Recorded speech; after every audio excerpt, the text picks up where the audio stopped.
మన ప్రాచీన భారతీయ సంస్కృతిలో ఒక విచిత్రమైన గాఢమైన నమ్మకం ఉండేది. అదేంటంటే కొన్ని మాటలు కేవలం గాలిలో కలిసిపోయే శబ్దాలు కావు, వాటికి ఒక నిశ్చలమైన శక్తి ఉందని నమ్మేవారు. అందుకే మన వేదాలు, ఇతిహాసాలు, పురాణాలు ఒక ఋషి శాపం గురించి మాట్లాడినప్పుడు అది కేవలం వాళ్ళు పడిన కోపం కాదు, ఒక మహర్షి ఆశీర్వాదం గురించి వర్ణించినప్పుడు అది కేవలం ఒక మంచి కోరిక మాత్రమే కాదు. ఎందుకంటే వాళ్ళ దృష్టిలో వాక్ కేవలం గొంతు నుండి వచ్చే శబ్దం కాదు, అది ఒక ఆత్మశక్తి. కానీ అసలు వాక్ సిద్ధి అంటే ఏంటి? చాలా మంది చెప్పేది ఒకటే, నువ్వు ఏం చెప్తే అది నిజం అవ్వడం. కానీ అది ఈ డీప్ కాన్సెప్ట్ లో కేవలం ఒక చిన్న భాగం మాత్రమే. మన ఋషులు చెప్పిన వాక్ సిద్ధి ఒక మిరాకిల్ కాదు, అది ఒక సాధన, ఒక జీవన విధానం. మనిషి ఆలోచన, మాట, చర్య ఈ మూడింటి మధ్య సంపూర్ణ ఏకత్వం. మరి ఒక సాధారణ మనిషి తన మాటకి ఆ స్థాయి ప్రభావాన్ని ఎలా తెచ్చుకోగలడు? నా ఛానల్లో ఈ వీడియోస్కి మీరు చూపించిన స్పందన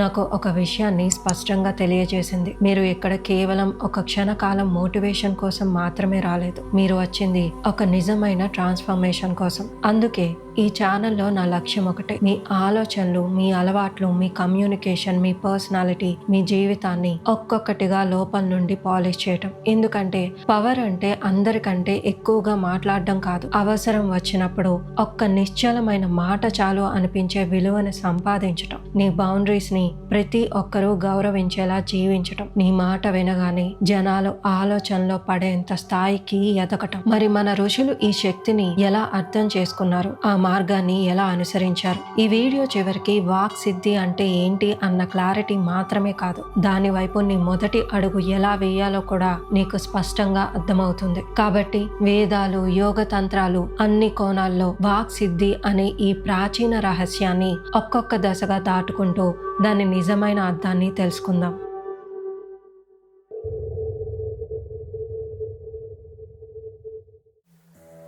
అసలు వాక్ అనే పదం ఎక్కడి నుండి వచ్చింది? దీని మూలాలను వెతకాలంటే మనం వేల సంవత్సరాల వెనక్కి ఋగ్వేద దగ్గరికి వెళ్ళాలి. మన ప్రాచీన గ్రంథాల్లో ఒకటైన ఋగ్వేదాలో వాక్ అంటే కేవలం మనం మాట్లాడే మాట కాదు, దానికి వాక్ సుక్త ద్వారా ఒక దేవతగా, ఒక కాస్మిక్ శక్తిగా ఆరాధించారు. కానీ ఇక్కడ ప్రశ్న ఏంటంటే, జస్ట్ ఒక మాటని దేవతగా ఎందుకు చూశారు? ఎందుకంటే మన ఋషులు మాటని కేవలం భావాలను పంచుకునే మార్గంగా మాత్రమే చూడలేదు, మనిషి లోపల దాగి ఉన్న సామర్థ్యాన్ని మేల్కొల్పే ఒక శక్తిగా చూశారు. నీ మాట కేవలం గొంతు నుండి వచ్చే గాలి మాత్రమే కాదు, అది నీ ఆలోచనకి అర్థం, నీ మనసుకి ప్రతిబింబం, నీ జీవితానికి ప్రతిధ్వని. అందుకే వాళ్ళు మాటని మార్చడానికి ముందు మనిషి తన అంతరంగాన్ని మార్చుకోమని చెప్పారు. కానీ కాలం మారుతూ వచ్చే కొద్దీ చాలా మంది వాక్ సిద్ధి అనే పదాన్ని మాత్రమే గుర్తుపెట్టుకున్నారు, దాని వెనుక ఉన్న సాధన మరియు జీవన విధానాన్ని మెల్లగా మర్చిపోయారు. అసలు మన మాట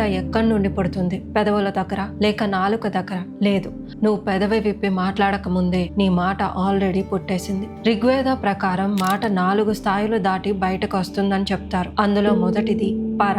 మూలాధార చక్రాలో మాటగా మారక ముందే ఉండే స్వచ్ఛమైన శక్తి పశ్యంతి. మణిపుర చక్ర దగ్గర ఆ శక్తి ఒక ఆలోచన లేదా దృశ్యంగా రూపు తీసుకున్న దశ. మధ్యమ అనాహత చక్ర దగ్గర ఆ ఆలోచన మాటగా రూపు తీసుకునే దశ వైఖరి. చివరికి ఆ మాట గొంతు ద్వారా శబ్దంగా బయటికి వచ్చే దశ. మనం రోజు మాట్లాడే మాట కేవలం 4th స్టేజ్ అంటే వైఖరి మాత్రమే. కానీ దాని అసలు శక్తి దాని ముందు ఉన్న ఆ 3 మౌన దశల్లోనే దాగి ఉంది. బయట మాట్లాడే మాటని మార్చాలంటే ముందు నీ లోపల ఉన్న ఆ 3 మౌనమైన దశల్ని అర్థం చేసుకొని వాటిపై పట్టు సాధించాలి. మరి పెదవుల నుండి బయటకు వచ్చే ఈ శబ్దం నిజానికి నీ కాన్షియస్నెస్ లో ఎక్కడ పుడుతుంది? ఆ ప్రశ్నకి సమాధానమే మన ఈ జర్నీలో నెక్స్ట్ పార్ట్.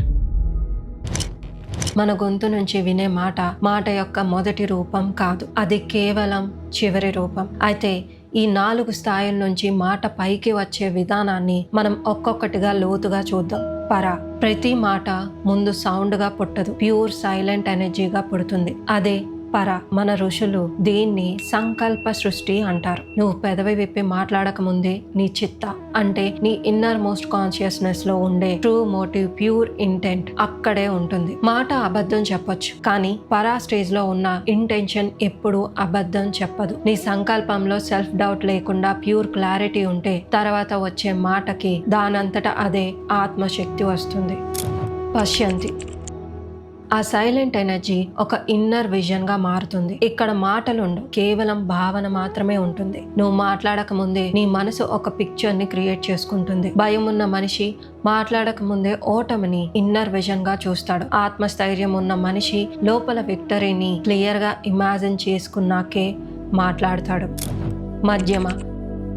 ఇక్కడ ఆ ఇన్నర్ విజన్ మాటగా మారడం మొదలవుతుంది. మనం బయటకి చెప్పకపోయినా మన లోపల 24 గంటలు రన్ అయ్యే కంటిన్యూస్ ఇన్నర్ వాయిసే ఈ మధ్యమ.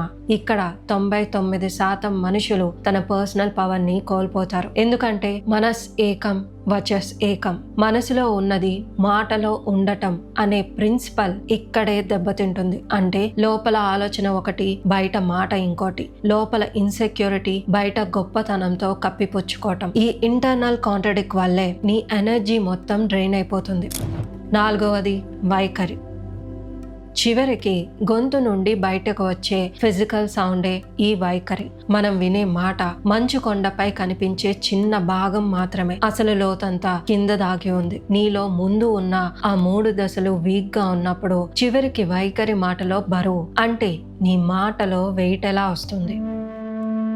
నిజం చెప్పాలంటే ఈ 4 దశల వెనక ఋషులు దాచిన అసలు సందేశం ఏంటంటే వాక్ శుద్ధి లేకుండా వాక్ సిద్ధి రాదు. అంటే నీ గొంతులోని టోన్ ని, పిచ్ ని చేంజ్ చేయడానికి ట్రై చేయకు. ముందు నీ పరా స్టేజ్ లో ఉన్న సంకల్పాన్ని, మధ్యమ స్టేజ్ లో ఉన్న ఇంటర్నల్ థాట్ ని ప్యూర్ గా ఉంచటం నేర్చుకో. ఎప్పుడైతే నీ ఇన్నర్ థాట్ మరియు అవుటర్ స్పీచ్ ఒక్కటవుతుందో అప్పుడు నువ్వు అరవాల్సిన అవసరం లేదు. నీ మౌనం కూడా ఎదుటి వారిలో ఆలోచన రేకెత్తిస్తుంది.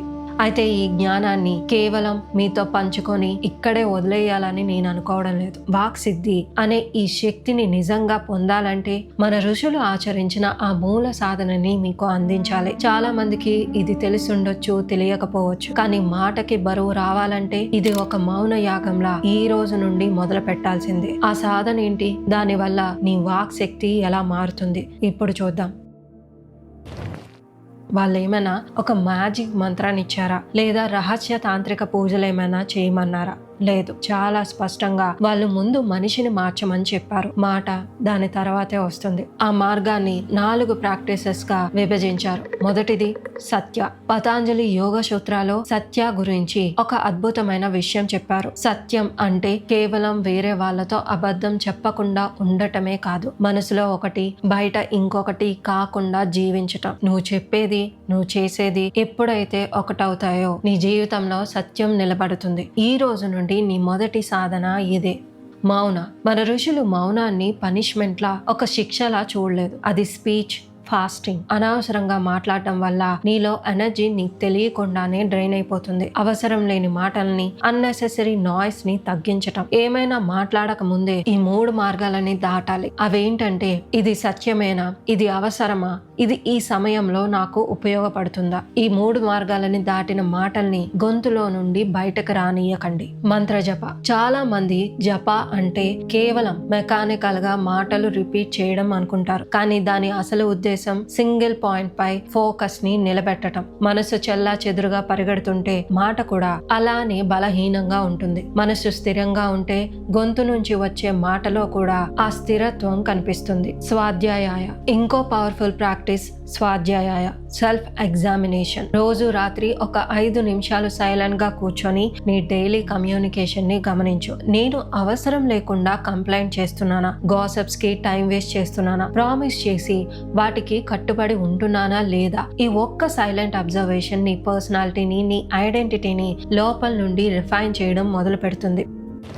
వాక్ సిద్ధి అనే పదం వినగానే చాలా మంది ఒక సూపర్ న్యాచురల్ మిరాకిల్ గురించి ఆలోచిస్తారు. కానీ ఈ రోజు మనం చూసింది అన్నింటికన్నా లోతైన ఒక నిశ్చలమైన సత్యం. మన ఋషులు మన గొంతు నుండి వచ్చే మాటను మార్చమని చెప్పలేదు. ఆ మాట పుట్టే మూలాన్ని, సంకల్పాన్ని, ఇన్నర్ అలైన్మెంట్ ని మార్చుకోమని చెప్పారు. ఎందుకంటే మన మాట మన మనసు నుంచి వస్తుంది. కాబట్టి నీ జీవితం మారాలంటే కేవలం నీ మాటలు మార్చడం సరిపోదు. నీ ఇన్నర్ కాన్షియస్ ని లేయర్ బై లేయర్ పాలిష్ చేసుకోవాలి. ఈ వీడియోలో మనం మాట్లాడుకున్న వాక్, సౌండ్ అండ్ కాన్షియస్నెస్ గురించి ఇంకా డీప్ గా పర్సనల్ గా తెలుసుకోవాలంటే నేను రిఫర్ చేసిన బుక్ లింక్స్ ని చెక్ చేసి చదవచ్చు. ఈ వీడియో మీకు రియల్ వాల్యూని ఇచ్చింది అనిపిస్తే లైక్ చేసి మీ గ్రోత్ ని కోరుకునే వాళ్ళతో షేర్ చేసుకోండి. ఇలాంటి డీప్ కంటెంట్ కోసం సబ్స్క్రైబ్ చేసుకోండి. నెక్స్ట్ వీడియోలో ఇంకా డీపెస్ట్ కాన్సెప్ట్ తో కలుద్దాం. Until then always remember energy equal to magic.